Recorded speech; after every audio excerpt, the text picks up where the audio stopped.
The stress response is I'm using up energy. Oh my goodness. Like I am using up energy. I am high energy. In fact, it's the highest energy state that we have. And this is why some people will actually intentionally stress themselves out. That trauma response is when we feel flat. We feel dead. We feel numb. We feel like we're just going through the motions.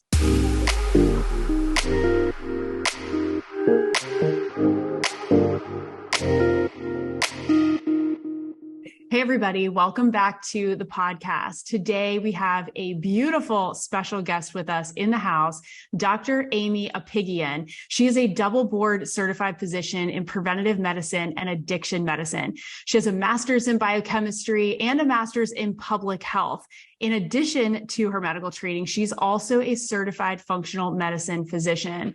And not only that, Dr. Aimee is the founder and CEO of Trauma Healing Accelerated. She's the creator of the 21-day journey to calm aliveness, which is available to everyone. It's a deep dive into and the journey through the nervous system. Really cool. I want to touch on that later. And she also has an 8-module certification course for practitioners. She is a physician equipping other practitioners. So cool, called The Biology of Trauma, that teaches the protocols of addressing the biology of trauma on the different systems of the body. So Dr. Aimee, thank you so much for joining us today. Thank you. I'm really excited to be here.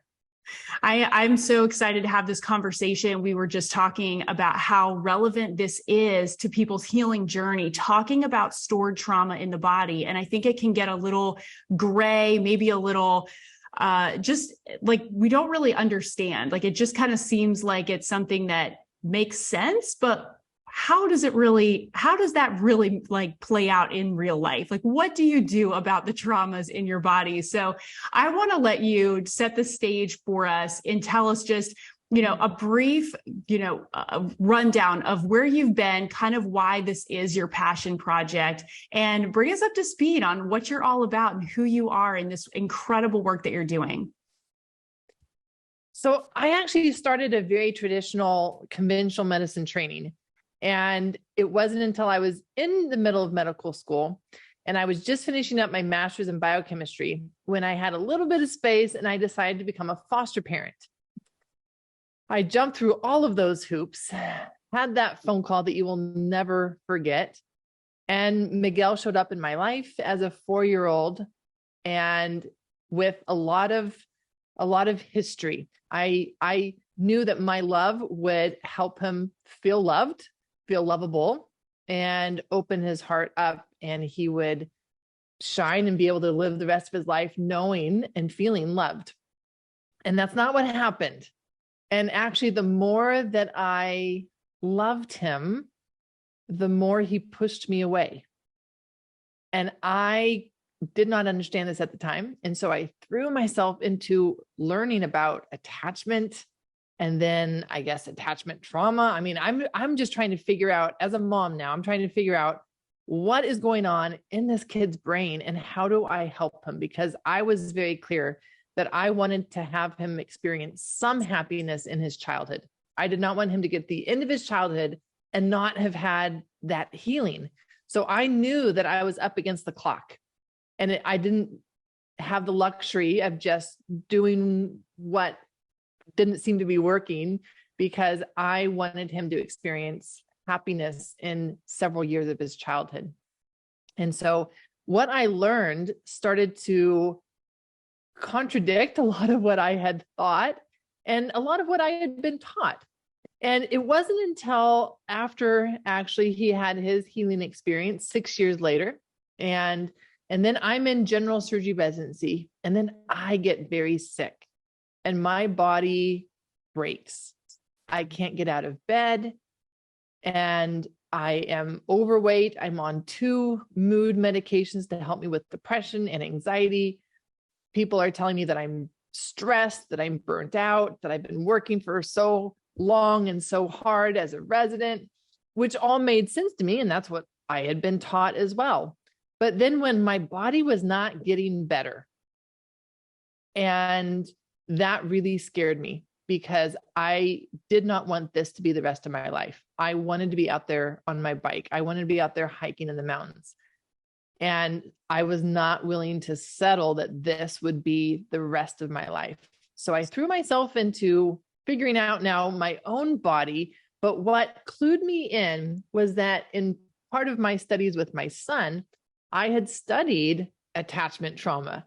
I had studied the adverse childhood experiences, looking at the role of stress in childhood and that connection with adult disease. And every single symptom and condition that I was having was linked to childhood stress, or what you could call childhood trauma. And yet I looked back at my childhood and I did not see trauma.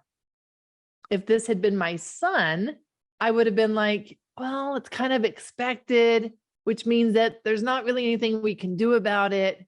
But because it was me and I did not have that kind of history that my son had had, it made me start to question things and ask, like, why? Why me? And I must be missing something in the picture, because if my body looks like one of the people who had a really rough childhood, then what am I not understanding here that my body would still be having that same response? And so that's what threw me into then understanding the difference between stress and trauma. Completely blew my mind. And then is it even possible to change these patterns as an adult? As a kid, hey, they haven't been operating in your operating system of your body for that long, but I'm talking decades now. Like this happened when I was 31. This has been 3 decades of my body operating on a certain program. Can I really, truly reverse that? Or am I just going to have to manage these symptoms the rest of my life? And so that's what I started studying. And at the time, I'm still a general surgery resident. I have not changed my career yet.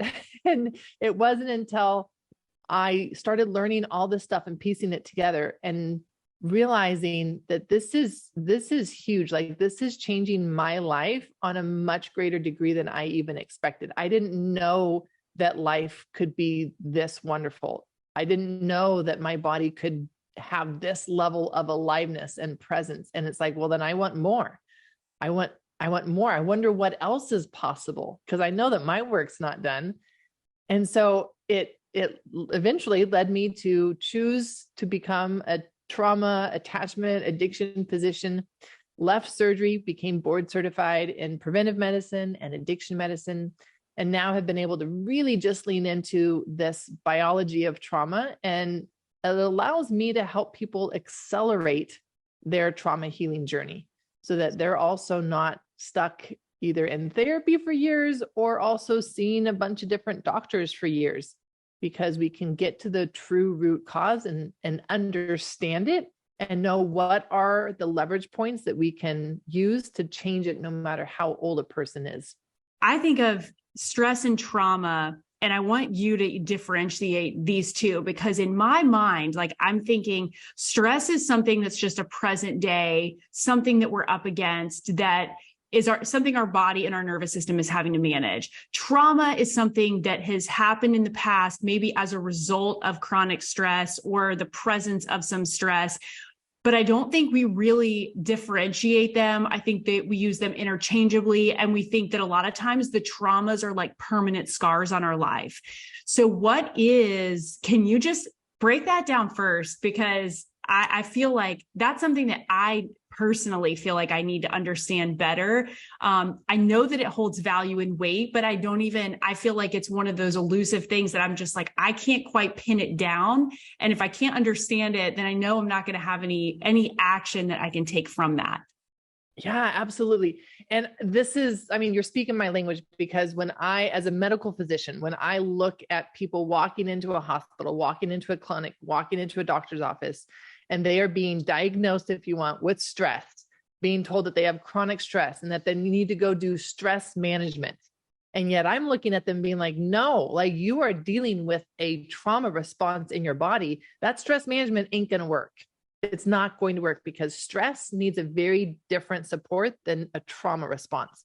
So one of the most easy ways to differentiate the difference between stress and trauma is if I were to give you a rock right now. And by a rock, I mean a boulder. I can see that you're fit. You probably work out, right? So I'm going to give you a boulder and I'm going to ask you to hold it above your head.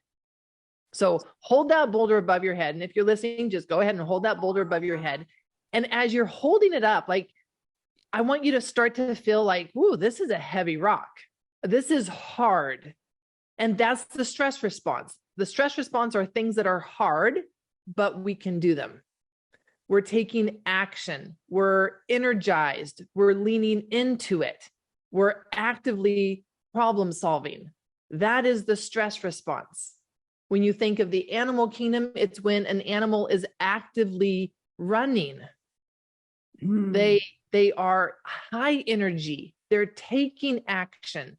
And so for humans, it's the same thing. It's when we are in action. It's when we are in movement. It's when we are taking action, not to just stay busy, but to actually solve the problems in our life. So if you're still holding up this boulder, that is the stress response. And you can start to feel yourself like wiggle around and try to find the best angle to hold this rock up because you need to hold it up. The minute, and I want to say the moment that boulder becomes too heavy, or you've been holding it just for too long and you can't hold it up anymore, the boulder crushes you. That is the trauma response. And now what do you feel? Ooh, you no longer have energy. Your energy immediately just went away. You're no longer looking to see how you can figure out the problem. You're just in a collapse. You don't care anymore. And it's not that you truly don't care anymore, but you don't have the energy to care anymore. Your body literally goes into this state of overwhelm and things shut down. Your digestive system shuts down. Your breathing can slow down. Everything goes into a state of conserving energy, and that's the trauma response. The stress response is, I'm using up energy. Oh my goodness. Like, I am using up energy. I am high energy. In fact, it's the highest energy state that we have. And this is why some people will actually intentionally stress themselves out. We call them adrenaline seekers, right? But they will intentionally stress themselves out because they feel most alive when they are stressed. That trauma response is when we feel flat. We feel dead. We feel numb. We feel like we're just going through the motions. We don't have our joy. We don't have meaning and purpose. We're just going through the motions. Everything feels overwhelming. Everything feels hard. I don't even want to open that email because I feel like it will open up a new problem and I don't have the energy for that problem right now. That's the trauma response. And so the difference between stress and trauma is really the energy state of the body. And are you still holding up that rock? Are you still energized by it? Are you still leaning in? Are you still taking action? Or have you given in? Have you given up? And that trauma response can happen for a few minutes, or it can happen for a few hours, or it can happen for days. And then we can kind of go into this state. The longer that those patterns play out, we can go into where we're chronically living in a trauma response. We're still high functioning. We're still getting stuff done. No one else knows how we feel inside, which is part of the problem, because then we start to feel very disconnected from other people. And like, they don't really understand me. Well, how can they, right? Like, you're hiding that part of you that feels completely overwhelmed by life. And so we can go through life and be very high functioning, and yet inside our body is still chronically in this, I'm just going through the motions. I'm just getting through. Everything feels hard. Trauma response. Wow. What I'm hearing too, the first thing that comes to mind is this, it's a shift in the nervous system in the body of the biology, but then the way that we're conditioned to look at the body from a conventional standpoint is you're clinically now depressed, like where the stress was something that, hey, you had all these things present in your life and your body adapted for a short period of time, like it's supposed to. That's a protective mechanism that your body has built into it. But then when it lasts too long and the brain and the body say this isn't sustainable, then all of a sudden the same things that you were able to manage now are crushing you. But now we can diagnose it maybe as depression, because the only thing that you can really identify maybe is just that your mood or the way that you feel about your circumstances has changed.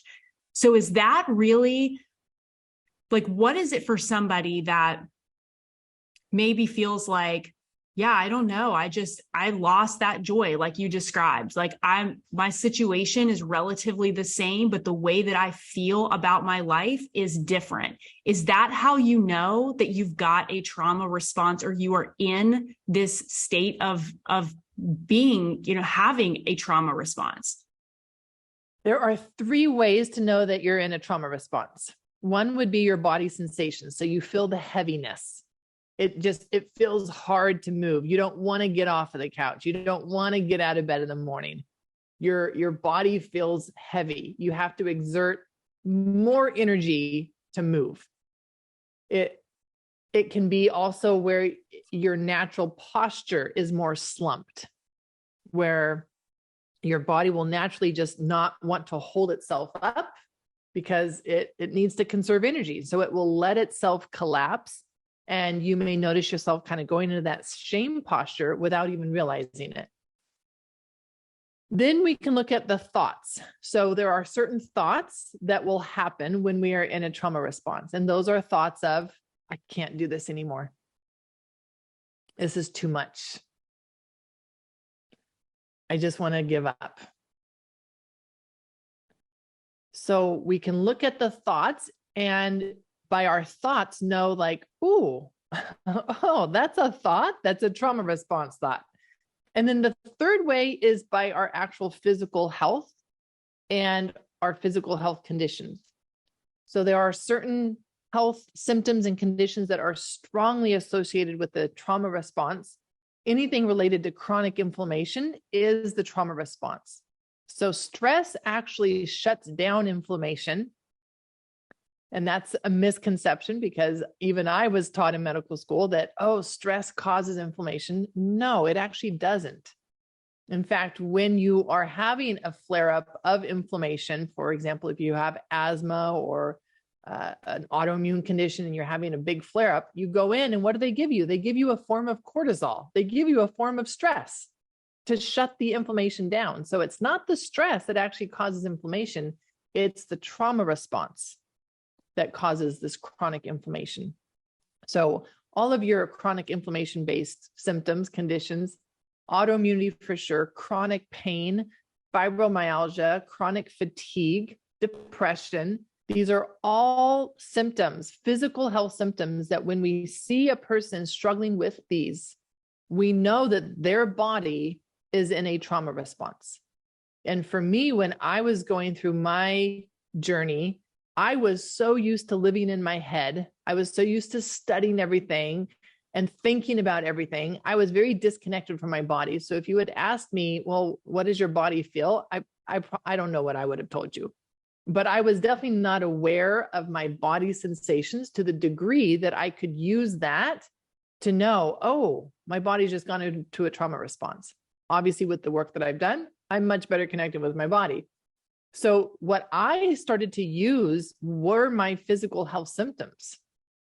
And when my digestive system was off, when I had the bloating, when I had the brain fog, when I had these inflammation-based symptoms that were happening in real time, that's when I knew, oh, my body has gone back into the trauma response. Something has overwhelmed it again.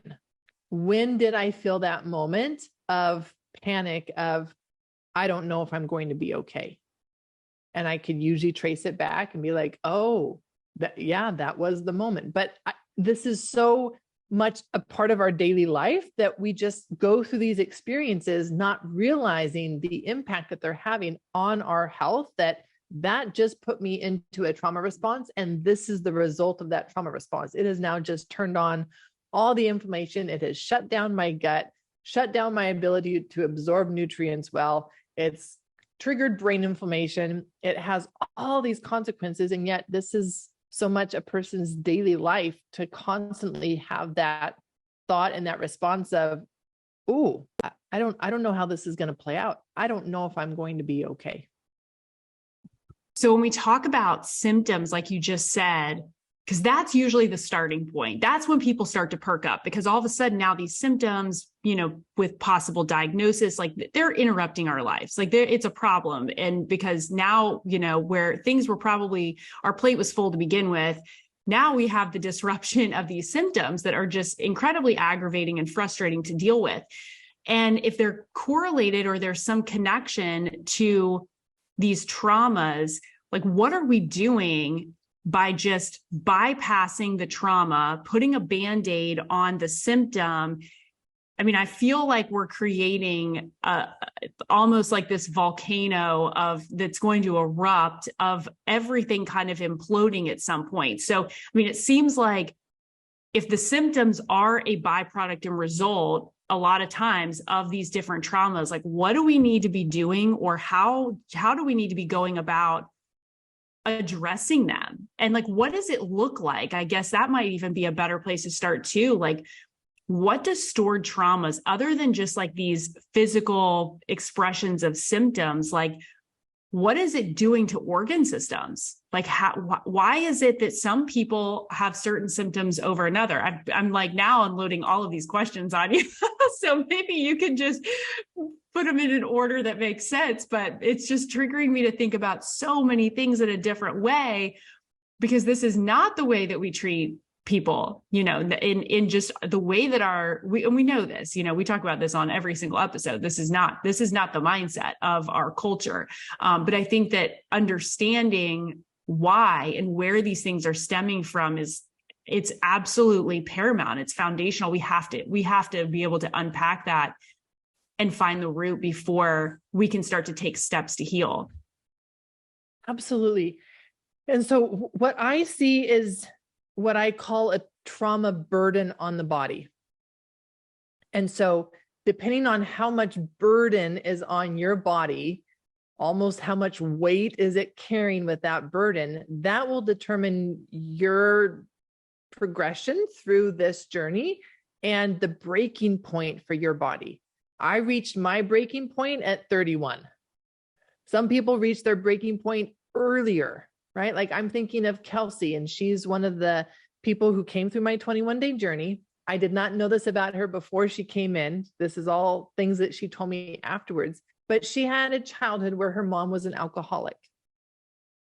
Now she looks back at her childhood, and she also would never have called it trauma, but given the dynamics of her family, the instability of the family, the mood instability, and the fact that then her mom would become very controlling and would tend to shut her down. And so by the time she was a teenager, by the time she was 15, she felt like she had lost her voice. She didn't have a voice. And then by age 22, she's being diagnosed with hypothyroidism. So we can see that for her, the combination of the experiences, the combination of how severe those experiences were, and then the combination of not only genetics, but actually epigenetics. And then that unfolds for each person very unique in their body to determine what will be their specific conditions that emerge and when will they emerge. But one thing is clear that I've seen is that without addressing this trauma response pattern, the person will over time become more and more deep into that trauma response, and that will become more and more their daily life. When people are first starting out, what I see happen is that they go back and forth between stress and trauma response all in the same day. And the further you go, the more that trauma response becomes what state you are in during the day. So that At the very beginning, you may be going into the trauma response at the very end of the day, after you've been stressed out all day. But then as we go along and you're still not addressing that trauma response, well, now you're also waking up in the trauma response. Now you don't want to wake up. Now you don't want to get out of bed. You wish that you could fall back asleep, pull those covers over your head and forget about the day, because you're waking up already feeling overwhelmed for the day that hasn't even started. And what we have to do when that happens is we have to give ourselves the energy that we don't have in order to get out of bed, in order to pull ourselves out of that trauma response. And so many people will start to procrastinate. Many people will start to stay in bed as long as possible until they're up against a deadline. And oh my goodness, the kids are now going to be late. I'm going to be late to work. I'm going to piss my boss off. I'm going to be late on that project. And now they have the adrenaline to give them the energy that they didn't have because they woke up in the trauma response with no energy. And they may reach for caffeine. They may reach for foods that give them energy, even though it's causing some type of allergic reaction or a sensitivity reaction, because with that histamine release, you're going to get a little burst of energy. Yeah, you're going to crash 2 hours later, but no worries, right? There's more caffeine and there's more food for when that happens too. And so literally all day long, we're playing this dance then of how do I stay up in the high energy? Because as soon as I relax, or as soon as I don't grab for that extra coffee, I feel myself being pulled into the heaviness, into what feels just like exhaustion on a bone level. And that's also where people will experience, just kind of sitting at their desk or sitting at home and their mind wanders, like they're not really present. A person who is healthy, who has dealt with their trauma response, wherever they are fully there. Mind, body, emotions, it's all there. And a person who's got this trauma response going on will find themselves at times mentally checking out, right? Even though they're physically present with you, their mind is somewhere else, or their heart, their emotions are somewhere else. And people can feel that. People can feel like, I don't feel like I'm really connecting with you. I don't feel like you're really here. And a person can sometimes not even know what they're talking about because they're that disconnected that this has just become their normal. And they don't even know that a greater degree of presence, a greater degree of connection is possible within themselves and with others. And so then as we go along, if a person is still not addressing that trauma response just becomes stronger and stronger and stronger until they're not able to drink enough caffeine. They're not able to exercise enough. They're not able to stress themselves out enough to pull themselves out. And we start to see more and more physical health conditions. We see more diagnoses of chronic health conditions. And usually then that's the wake-up call for people. And I wish that we could have a wake-up call that would happen earlier. Yeah, because it seems like we get stuck in these cycles, like they're patterns, and they're almost subconscious because our body's always adapting for us. And so we don't realize it. And we're moving so fast that oftentimes we're not pausing to think like, maybe why do I feel like my head is in the clouds? Why do I feel completely disengaged? Because we don't have time to figure it out. We've got to move on to the next thing. So it's find the caffeine or like you said, it can be addictive. Stress can be addictive because it's like cortisol, like you said, is anti-inflammatory, and it's meant to like lift you up and give you this superhuman strength, this adrenaline, right? Because that's your body's response to make you very sensitive to things so that you can move. You got, think really quickly, but it also diverts energy. We talk about this in Chinese medicine away from other organ systems. So forget your fertility hormones, like those are going to go. I mean, your body's not trying to make any babies when this is happening. And digestion even too is what people can just like, oh, I'm so sensitive to foods. Well, it's probably not the food, it's your nervous system. Like your nervous system is like, it's absorbing every last bit of energy and you're staying in this fight or flight all the time. So how do we get out of these cycles? Because I know for one that I'm like, this happens to me quite a bit. And so I'm sitting here thinking, okay, how do I how do I even create space for this? What does the work look like that needs to be done? Like how are you coaching people through this or reconditioning their mind? Like forget even like action steps at this point. I think like we need an unlearning and a relearning of our bodies so that we can break the cycle, because I think we're all experiencing symptoms as a result of being caught in this tug of war of stress and trauma response. And that's funny that you say that, because I have started to call my work like the manual for the living body, because it really is not about trauma, right? Like trauma is something that happens as a result of our life experiences, but that's just because we don't know how to actually run this machine that we've been given. So it really is just coming back to the basics of like, this is how you take care of your body. Like, this is how it operates. This is how it runs. And here's the manual for it so you can take good care of it. When we look at that trauma response, we need to be able to understand when we go into that and how we can pull ourselves out and then start working on preventing us from going in when it's not really appropriate to go in, right? There are still times in life when you want that trauma response because it numbs you out, it numbs physical pain, it numbs emotional pain. So there are times when it is the healthy thing to do, but we want to reserve it for those times when it's truly the healthy thing to do. We're going into it all the time because it's become a habit, it's become a pattern, it's just become our default. And so our body doesn't know anything different. And there are two triggers for that trauma response: too much, too fast, and too little for too long. And so we need to start addressing those categories in our life. Like what you said, we just run on such a fast-paced schedule that we don't have the time. And so when we don't have the time, and then one more thing is added to our plate, boom, there's the trauma response. And so understanding these things and me teaching you how to be able to sense where you are in your capacity and being sure that we are keeping ourselves underneath that line of going into overwhelm with enough buffer so that if one more thing gets added to my day-to-day that I wasn't planning on, it's not going to tip me over into the trauma response. I'm going to be able to stay in the stress response and lean into it and be like, all right, we've got a new problem. What can I do about it? But we need to create that buffer space so that it's there when we need it. So that's part of what we need to learn how to do. The other thing is that the freeze response, I use the freeze response, the trauma response, the freeze response, same thing.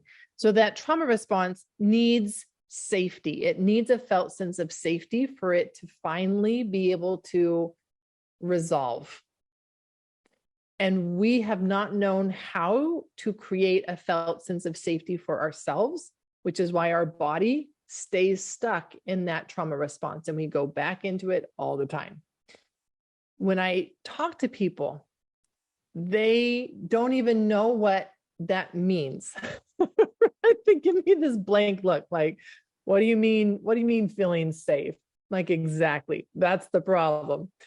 Because we haven't even known that we don't feel safe. This is just our normal. This is just all the time. We are used to feeling insecure and unsafe in the world.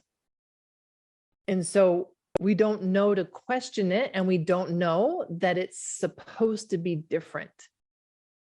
And so that's one of the most frequent comments that I get in the first week of the 21-day journey are people saying, I did not even know that I didn't feel safe.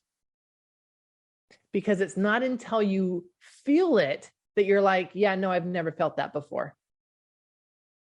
Because we can talk about it all day long, but the mind can only operate on logic and historical memory. And so it's like looking through our data bank of memories, being like, safety, safety, safety. Yeah, I think I remember a time of safety, but that's what it's doing. Whereas the body, when we are able to connect with the body and create a felt sense of safety in the body, even for 30 seconds, which is where we started in the 21-day journey, very small baby steps.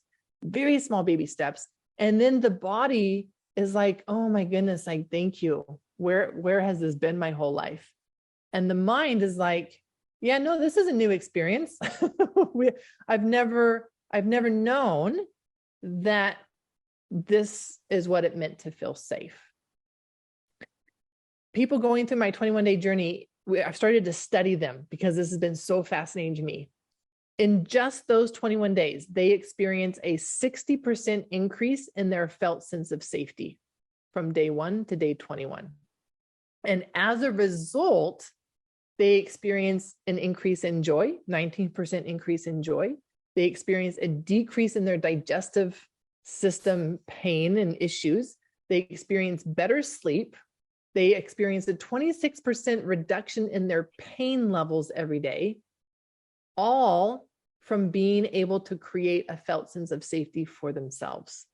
And that's really important because the trauma response puts us into this place where we feel powerless, right? We got overwhelmed. The boulder crushed us. What could I do?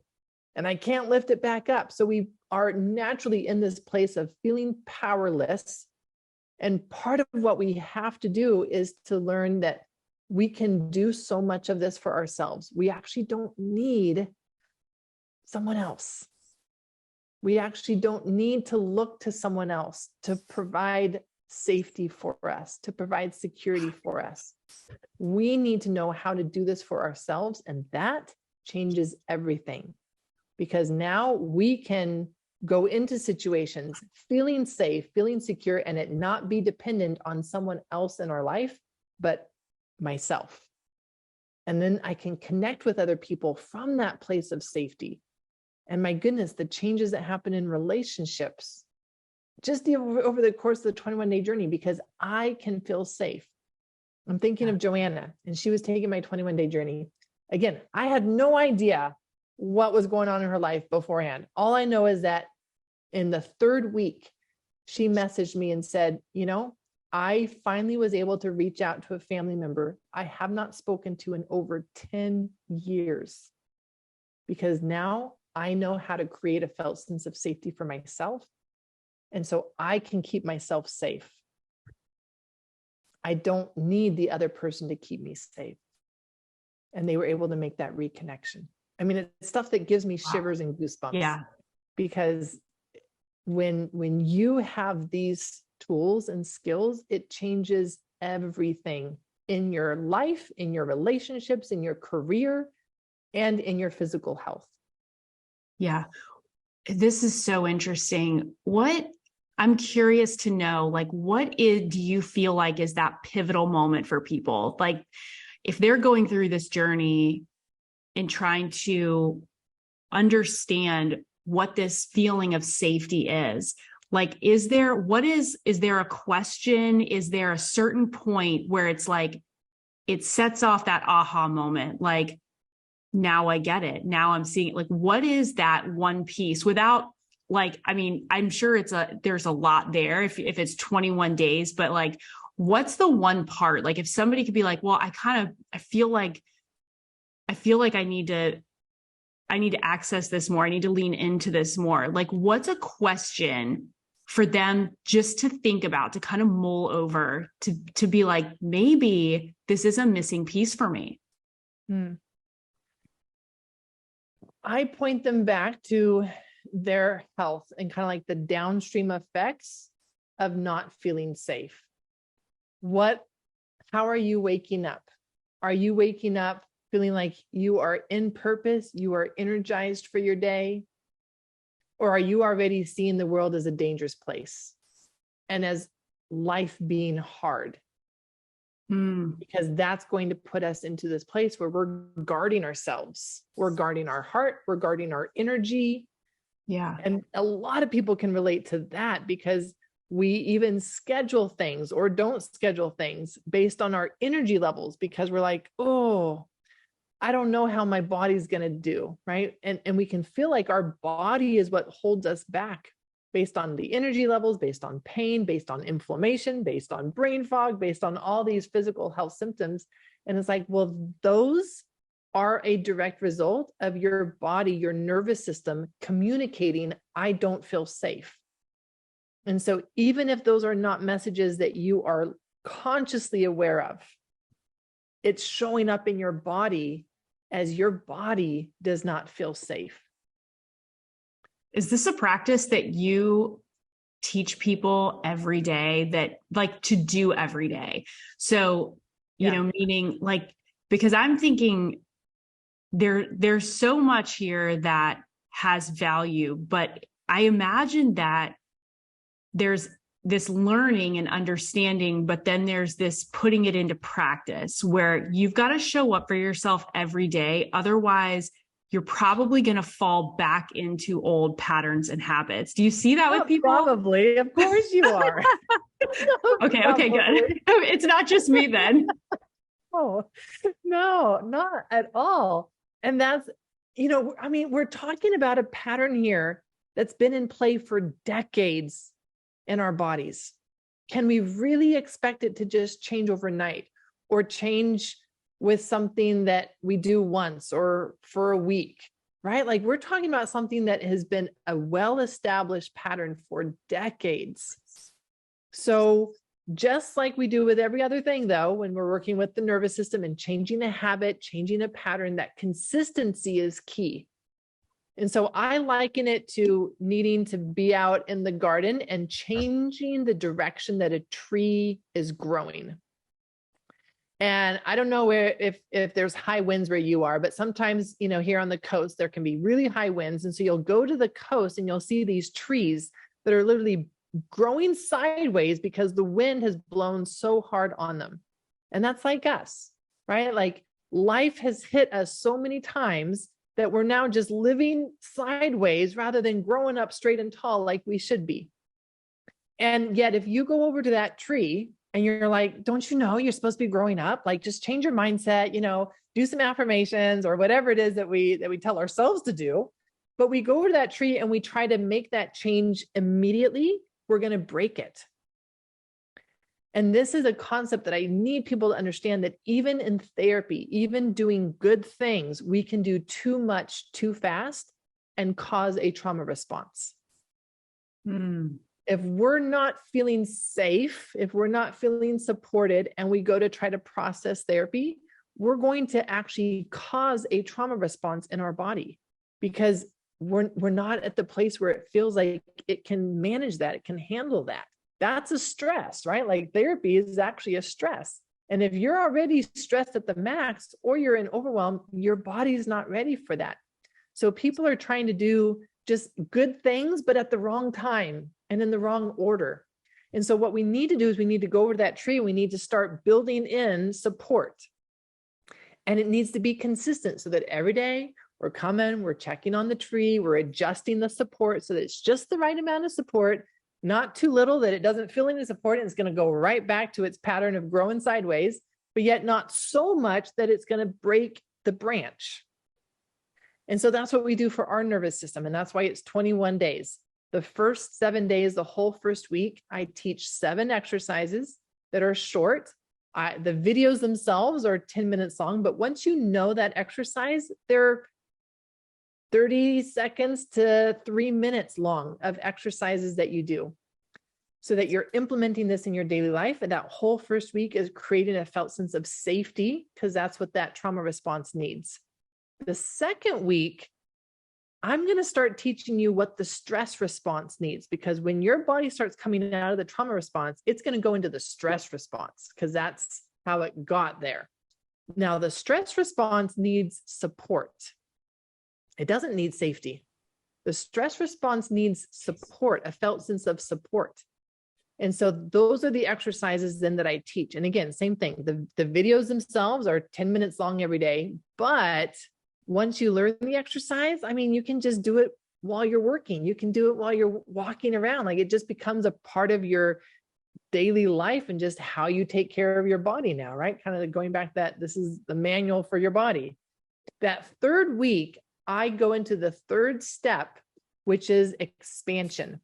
And this is expansion where we can grow, expansion into joy, expansion into healthy anger and boundaries, and learning how to keep that growth manageable so that we're not doing too much too fast, no matter what we're doing, whether that's a therapy process or a detox for our liver. It doesn't matter. Too much, too fast, and we're going to be triggering that trauma response. So those are the 3 steps that I walk people through in that 21-day journey in that order, because that is the essential sequence to addressing and changing this trauma response. I'm curious to know, can you give us an example of what one of those exercises would look like? Sure. I'd love to just give people a taste for what that is, because I think that this is very tangible for most people. And sometimes this work can feel intimidating because we're afraid, honestly, of right? what might lack happen. of safety. I'm scared. Yeah. I mean, I'm not immune to that at all. Like, there are certain things, like you said, like going to counseling or therapy, like that can be stressful, and because we're digging under some layers of things. And, you know, and I even, like, the counselor that we work with, he was like, you're basically like going in and like opening up old wounds. Now, we want the wounds to heal, but we've got to be able to address them. And it's going to be painful and it's going to hurt in the short term. And that's not comfortable for most people. So I would love for you maybe just to like share, because I'm personally very curious, but I also want for people to feel that this is something that they should and could lean into and access without it putting, because if they're in that place, like I'm picturing, like, if you're in that place where it feels heavy, it's like, do you really want to get up and do any more? Because you feel like it probably hurts enough to just exist. And this is, for me, one of the saddest things that I see is people going into therapy because that's what you're supposed to do, right? Like, we know that we have these wounds, we know that we need to heal them, but yet we're going in and we're doing it the wrong way. We're actually going in too much, too fast, too deep, too fast. And it's not supposed to be that way. And so we do things very, very differently in the 21-day journey. People are used to diving in deep and maybe having these, like big emotional expressions and crying it all out. And I'm like, yeah, no, that's not the goal here. If that happens, that's different than we're going to try to make that happen. Then that's the goal. And that's how we're going to measure that something happened here. No, we do small things. We do small micro things that start to create a felt sense of safety. And then the more time that your body is in that safety zone, then you're going to start seeing changes in other areas of your life. And you're going to start connecting the dots. You're like, oh, I've never been able to do that before. Oh, I've never responded in that way before, or I've never not responded in that way before. Wow. So this is what happens when my body is actually starting to feel safe. So if you're willing to do a short exercise with me, I'll lead you through one of the exercises in the 21-day journey. I would love that. It's called the push away. And so, first of all, let me just ask, can you identify any area of your body right now that feels tense, that feels tight, that feels uncomfortable, in any way? Okay. Yeah. I mean, I'll listen, if you're listening, we're going in, we're holding hands, doing this together. Yep. I mean, I definitely feel like it's in my neck. That's your just neck. me. Okay. Yeah. And where in your neck, and what does it feel like?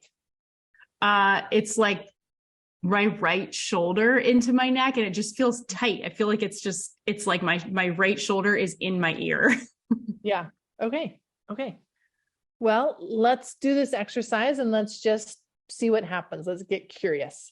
Okay. So if you want to lift your arms up, and for those listening, you're going to be bringing your arms up and bringing your hands just as close to your shoulders as you can. Yep. Now, what you're going to do is you are going to pretend that there's this huge boulder in front of you, huge and so heavy that you've got to like lean into it to push it away. But I want you to push it away. So I'm like digging my feet into the ground, right? Like you see me moving around, like, cause I've got my feet squarely on the ground, because I'm going to dig into the ground so I can push this boulder away, but it's going to go really slow. All right. So I'm going to start pushing this away. Go ahead and get started.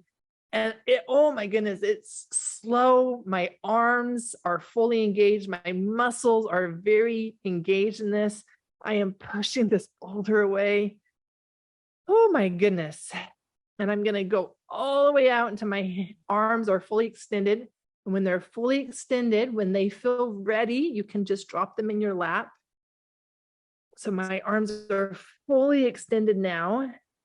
They needed just a few seconds, and now they're ready to come down into my lap. Whew. And there's a deep breath for me, a spontaneous deep breath. That's different than breath work, you guys. So in this type of work, we don't control our breath. We use our breath to measure changes that are happening in our nervous system. And so a spontaneous deep breath, something that I did not control, but just happened spontaneously, that's a sign that our system just shifted more towards that parasympathetic. And I saw that you had a deep spontaneous breath with that too. Yeah. And so what do you notice in your body right now? I feel way more relaxed. That is really bizarre. No way. I know. I'm not even kidding. I hope everybody that's listening, if you're not driving or holding a child or something like that, that is really wild. I do actually feel like, isn't that crazy? Yeah. It's like I just set down like heavy dumbbells after doing a set, and it's just like your body's just kind of loose. So yeah. Wow. How's that neck pain? I know it feels really good. I mean, I feel like normal, like I'm not all bound up on one side. So what? I know. Yeah. I'm so glad we just did that exercise. I don't know that I've ever done that on an episode before, but it felt totally appropriate. So thank you for walking through that with me. Yeah. And what I just want to point out is that so many people think that this work requires us to think about things. And I'm like, no. We're using our mind to focus on our body. And we're just going to do what's called somatic or body exercises, different movements, things that they seem very simple. They seem very basic. And yet I can feel that they're making a difference. And we didn't have to analyze the story of what happened to you. That is really cool. It really speaks volumes to our brain and the power that it has over our physiology. Because there's so many instances where by thinking and visualizing and using visualization, you can shift your body into a completely different state. And it's pretty powerful if you think about it. I mean, you even think about meals, like I'm just thinking about a meal, like your body can start producing enzymes just by thinking, even if you didn't have the smells of it. If you can think about it, you may even feel hungry. Like all of these things can happen physiologically within your body just by visualizing in your brain, like a certain experience.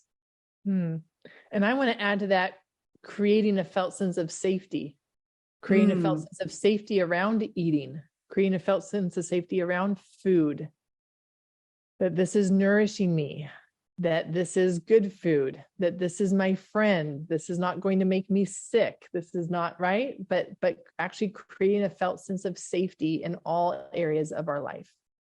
Yeah, I think there is a lot of power in putting words to that and thinking those things over our bodies, speaking life over things, even if you have not felt it in the past. The more that you concentrate and focus your energy on the I'm sick mentality and I can't have that and I can't feel that because you haven't in the past, it will keep you in bondage from ever feeling freedom from it to experience anything different. So I think that that practice alone, just bringing awareness to that is so valuable. Mm-hmm. I mean, you just described the trauma response, right? That mentality of I can't. Yeah. That's a person in the trauma response. That's cool.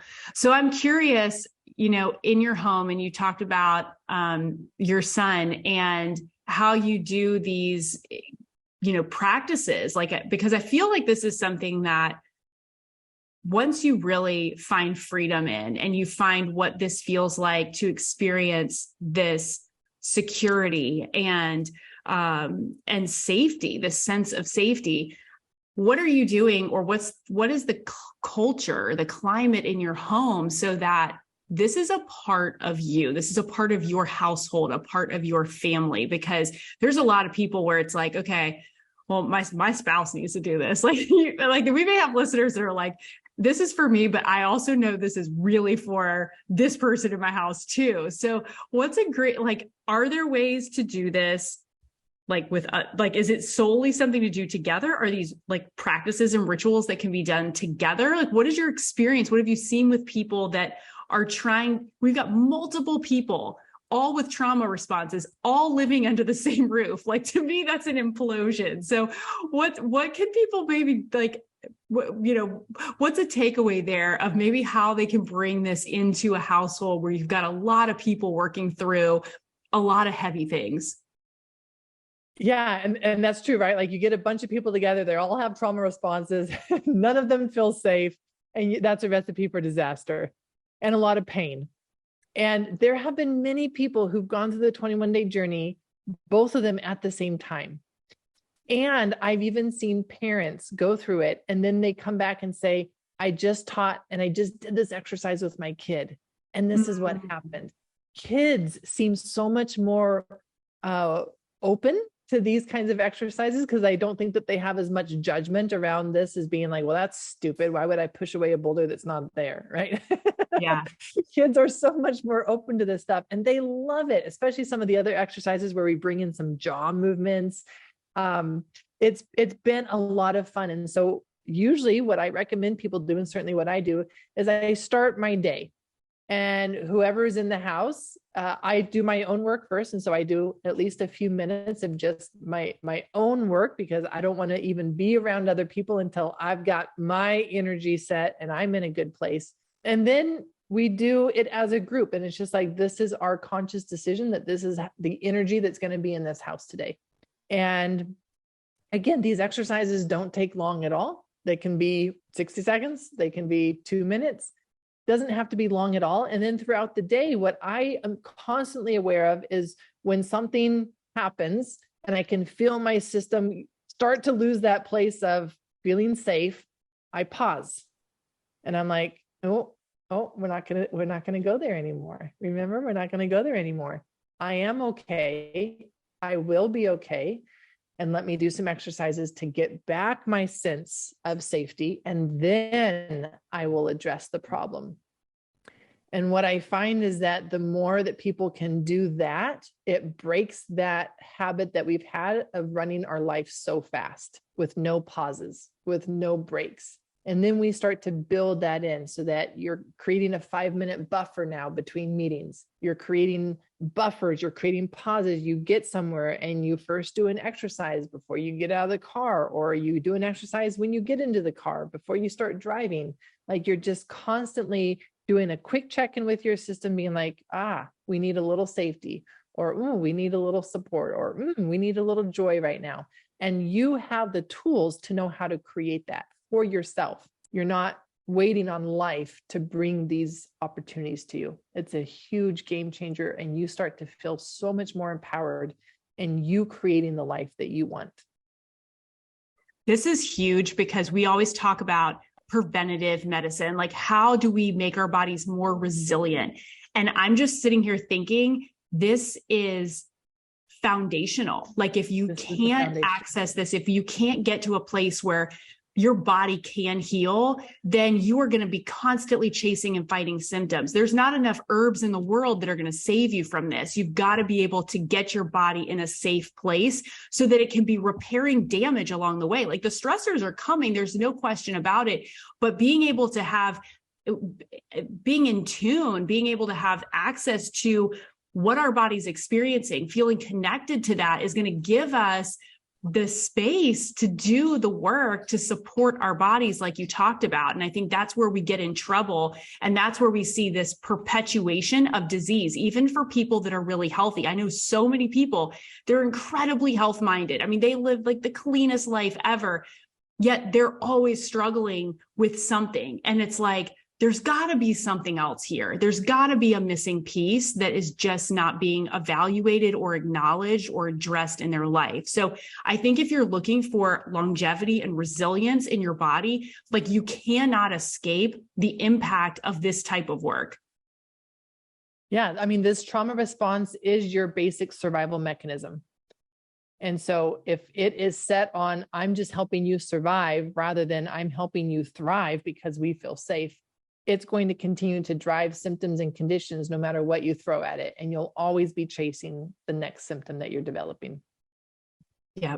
Wow. This has been so fascinating. I hope that if you've listened today, that this is maybe just giving you a window into a world that maybe you haven't thought of before. And I, for one, absolutely want to do this 21-day challenge. So can you let us know where we can access this? Because I am very excited about incorporating this and even getting it in our household here too, because I think it is really, really important. And I think it was really interesting that you said how kids are so inclined to do this. And I think it's because they are children, like they have this childlike, like naivety about them, but it's not silly. It's not, they don't have any of these like perceptions of it being weird or just not socially appropriate. They think like this is a fun thing to do. And I think that like, how cool is it to be able to pass that down as a part of their childhood? Like, how different could their health look if they adopt these things and they start to see the value in that and they're connected with themselves in that way from such a young age?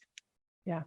And if a parent hasn't done this work, it's kind of like, the pattern is there, whether you see it or not, the pattern is there. And even if you try to prevent it from affecting them, it's going to affect them on ways that you're probably unconscious. And so unconsciously, we end up passing on our own wounds rather than our wisdom. And so this is the way to change that and actually be able to pass on our wisdom and help them be better versions of us rather than just passing on the wounds that we have in our own system. Yep, absolutely. And you even said that in the beginning, and you said something like, I didn't think I had any traumas or I didn't have anything. Like my childhood seemed good. Like I didn't, there weren't parents that were, missing or absent, or like, there's just a lot of emotional abuse or physical abuse. Like sometimes we think like, oh, well, if we had childhood trauma, like it was really bad, like things were not good, but we all experience them. It's just, and we carry things with us. And I think that's where we start to see breakdown. And all of a sudden we think, why are we having these problems? So that was a really interesting point that you made earlier. So, okay, well, let's give a recap, summarize where we've been, where people can find you, how they can access these learning tools, these resources that you put together. I love the work that you're doing, and I know so many of us could benefit from it. So where can we find the 21-day journey and all of your other resources as well?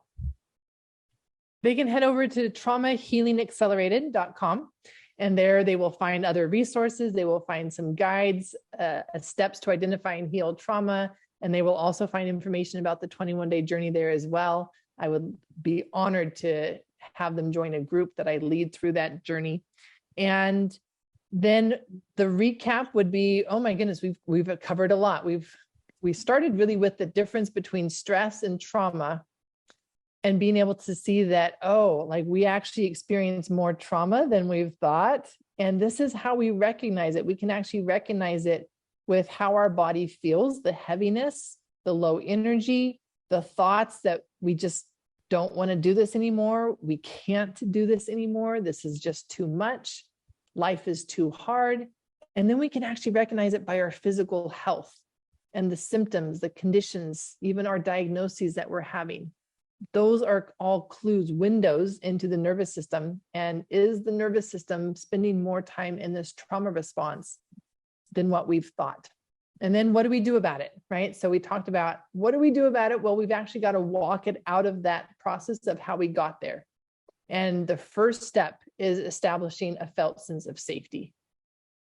And even though a person may not even know that they don't feel safe, that's the place to start, and creating those experiences for yourself so that you know what that feels like. And then you can create a new reset, a new baseline for your health.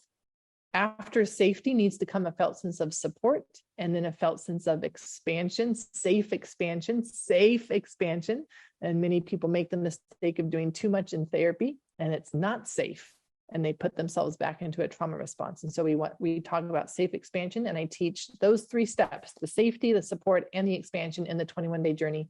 And again, they can find that over at the website traumahealingaccelerated.com. That's amazing. Guys, definitely check it out. We'll make sure that we link all of these resources in the show notes. So if you're listening, come back to those so that you can plug in with her and access some of these tools. I know that they're going to be incredibly helpful for you.